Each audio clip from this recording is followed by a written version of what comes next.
games. No, I don't wanna play no games. No, I don't wanna hear your promises. You do you and I'll do me. That's just the way it is. Boom. Biddly, biddly, biddly, but yes, yo. Here we go. There ain't nobody down round here. You know what time it is. Get that badger in and on and over here. We had to move back to get his greatness in. If we could all like and subscribe to the channel, guys, it'd be much appreciated. It really does help keep the channel growing and moving and keeps us away from the YouTube navies. See Kyle. Quick shout out to Mimi, Roller Blunt, Mark Newell, and Julie Neary. Mark Newell, Julie Neary, Mimi, and Roller Blunt.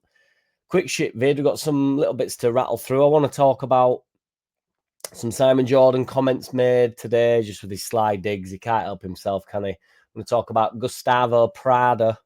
We're going to get in Dictionary Corner about that. And then some thoughts on Potter at West Ham, losing his job and all that stuff. Some thoughts on that. Simon Jordan, basically, just to start off with, he's just always up for a little slide digging. He's been talking about Calvert-Lewin. To be honest, I've been surprised by the reaction that Calvert-Lewin's had.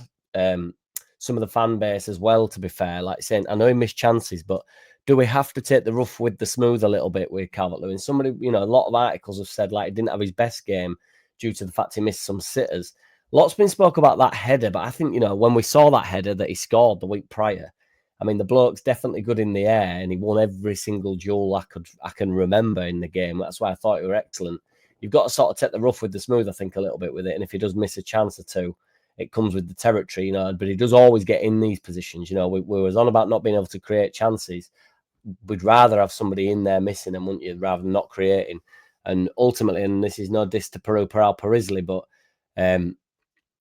Calvert-Lewin creates all his own chances, truth be told. If it's a ball into the box and he's constantly available, he's frightening enough when Longstaff puts him through on goal. He's got a bit of pace, he's got a touch, he can move. He does have a good finish on him, but they do miss chances at any level. Strikers miss chances, but at the top level, they'd be top strikers if they're taking these chances. Now, the header, I think, it's a soft, weak header, but he's having to generate all the power. So it's a really difficult header, that. The first chance in the first minute is a big one. He's sort of like, he doesn't make the cleanest connection with it, does he? But regardless, so Simon Jordan said if he'd have been a bit more clinical on Saturday, they could have gotten a result, and he's going to be a key component, Calvert-Lewin, if he can put his handbag down for once. He missed some sitters, didn't he? He missed a sitter in the first minute and he missed a header. As I say, the header's not the problem.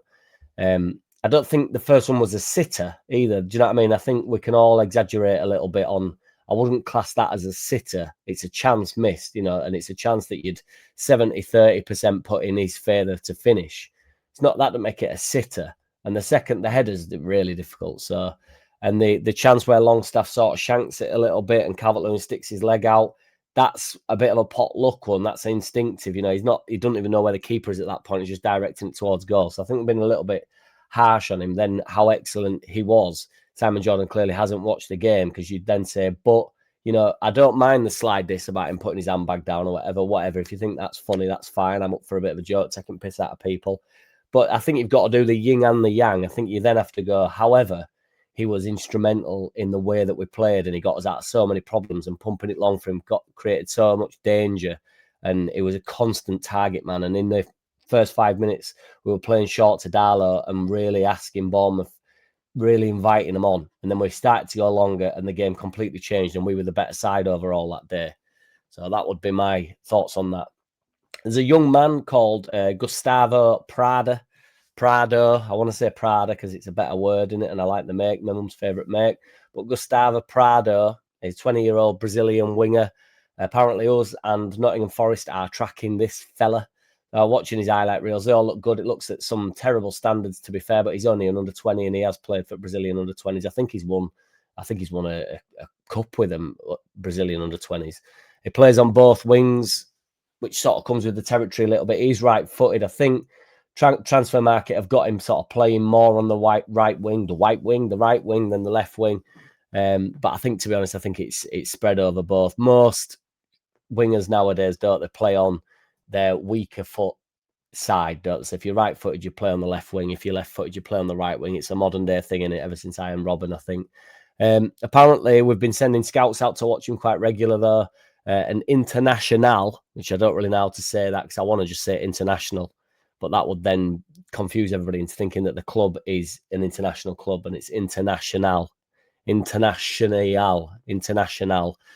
trying to confirm and lock him down into a long-term contract, as they know that Prada, my man Prado, all aboard the bullshit bus and the dictionary corner, is growing in interest among European clubs. There's apparently some Bundesliga clubs that fancy a look, and some Serie A clubs fancy having a look. But there's also obviously the talks of the release clause. It'd be very likely that if he does bunker down into a long-term contract, it will just be there will be a release clause, as there is in every single modern contract for any player ever, at this point. Or certainly any player with even a drop of potential. You never know, do you, with the 20-year-old Brazilians, but they've all got a little bit in locker, aren't they? There's no doubt about that. Farke, there's some talks on some articles that I've been reading that his set pieces comments has backfired, because he put a bit of water on the fire about us not having a set piece coach, and then we've brought one in and he don't want them named, he don't want anybody, there's a few works on it and stuff. He don't want somebody out in the dugout celebrating and watching the set piece and stuff. And I actually get that, but he's been basically got stick from it, from basing on the obviously the free kick, which we'll talk about in a minute, but also the long ball in the last minute. But ultimately, nobody ever goes for the players, do they, and just say, look, I don't care what the manager says to you, what a set piece coach says. He can't make you win a challenge. He can't make you win an header. He can't control you throwing yourself at the ball, can you? When, my man Longstaff does, when he just all balls and all just go and it just hit me before you go on the way to the goal line. None of them can do that. And ultimately, we scored from a set piece. So whatever he's doing worked yesterday, even though we obviously had a bit of a nightmare with the long ball in, which somebody just needs to defend. That's fundamental defending. At some point, the defenders are going to have to not be looking at the sideline going like, no, you just have to defend now. Just win the fucking header or win the second ball. Granted, it lands to lad and it's a brilliant finish of him, Shit is as shit does. It's unfortunate. But it was also mentioned about Aronson laying down. So he was saying that, you do want your wall to jump, and then the draft excluder, obviously it hits him if the wall jumps, but the position wasn't great. Semenyo did put it quite close to Darlow, so he's obviously aware. I mean, they can all see the draft excluder. It's not like he just pops up out of nowhere. The only way you could sort of surprise the striker or the set piece taker, if you wanted to sort of mess around, would be to have Aronson stood up, and then as the free kick's about to be taken, he can jump down in front of it. The only thing I would say is I don't really know why Aronson's not facing the ball on the floor. You might as well know what's going on rather than facing away from it. You might as well be aware, so that if, I'm not saying he could shuffle, the ball went far too quickly past him, but, you can maybe flick a leg out a little bit more. If you're nowhere near the ball, you can at least, you can move, can't you? So I don't know, but position wasn't great. Just, for me, just don't want the ball, don't want the wall to jump. If the wall doesn't jump, the ball doesn't go in. If he puts it over the top of players like Stack, tall players like Stack, and puts it in top bin and Darlow can't get there, I just think, fair enough. You just got to hold your hands up and go, what a set piece. But frustrating when it goes under the wall or when it goes near Darlow, because you think Darlow should have more of a chance of getting it. But I'm not blaming Darlow for the goal, because Semenyo has absolutely fired it in. It's just a random observation. West Ham have got rid of Potter. Obviously, they sacked him the other day. They got Nuno Santo in. Everybody's saying online that this will have them sorted out. I do think Nuno's a good manager, to be fair to him, but it doesn't always work for managers everywhere that they go. This is a fact. Sometimes they find a home, just like my man Farke Fucker has found us, and he's enjoying life at Leeds United, and we've got off to a good start. We can't really be worrying about what other clubs are doing, what other managers are doing. Potter got off to a shit start. West Ham have got off to a shit start. They've sacked him. They've brought someone else in. We're team Leeds United. That's all we have to care about. Had all the games finished exactly on 90 minutes, we would have been on 11 points. That would be a point above Man City. And as it stands, we are 2 points behind Man City. So long may that continue. I know it's early days, kids, but shit is as shit does. And you've got to keep looking at that league position, just going 8 points out of the first 6 games. It's Everton, West Ham tonight, for that matter. See how they get on. Everton can keep winning as far as I'm concerned, keep West Ham down.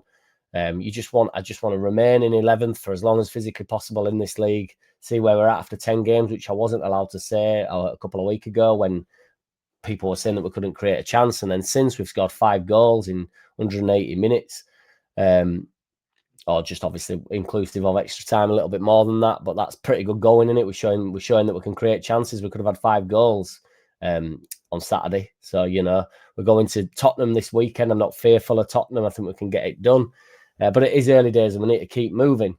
Speaking of early days, let's compare the first 6 games of everybody's tenure when we got into the Premier League. So Marcelo Bielsa, when we first went up, Leeds stormed back into the top flight in the 2021 season with the legendary coach Marcelo Bielsa, and this season remains the high watermark for the Whites in the period before the following relegation.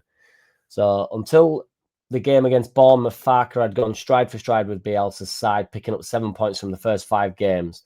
Now, after 6 games, Bielsa had 10 points he'd got, which is, but if you remember, you know, we was absolutely excellent that season, weren't we? And we were blowing teams away also. We beat Fulham 4-3. We lost to Liverpool on for opening day 4-3. We beat Sheffield 1-0. Drew to Man City 1-1 mad. Beat Wolves 1-0 and beat Aston Villa 3-0. Obviously, with I think that's when Bamford got the outrageous day. So that's 10 points from first 6 games. The second year with Bielsa was 3 points from 6 games. We got beat to Man United 5-1. That was horrible. We drew 2-2 with Everton. Drew 1-1 with Burnley. Got beat to Liverpool 3-0.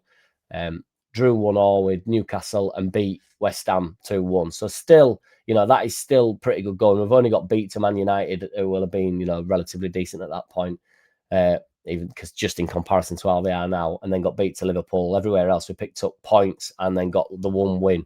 I personally would rather, I mean, obviously, just on the basis that we've got 6 points in that second season for Bielsa, obviously, when he ended up getting sacked and all the rest of it. But and when we brought Jesse Marsh in, believe it or not. But I'd rather do what we've done under Farke this year than that. So, you know, I think 2 wins is better than... I quite like how we sat sort of 2-2-2, 2 draws, 2 wins, 2 losses. I want that to carry on throughout the season. You know, if that says 8, 8 and 8, that'd be 8, 16, 24. If that's where we're at, I'd take that. So, you know, we'll see where we're getting on.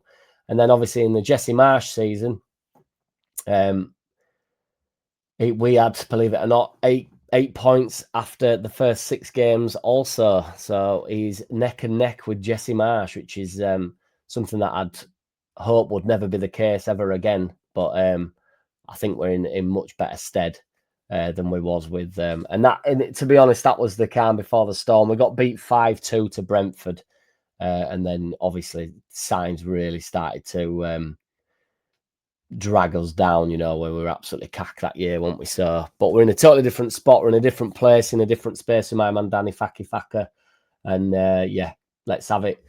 Shout out to each and every which one of you. Thank you for following the channel, guys. I really do appreciate it. I hope you're enjoying the shit vids, and they keep coming, baby. In a bit, boys, and Bob and Mimi. I don't wanna play no games. No, I don't wanna play no games. No, I don't wanna hear your promises. You do you and I'll do me. That's just the way it is. Boom.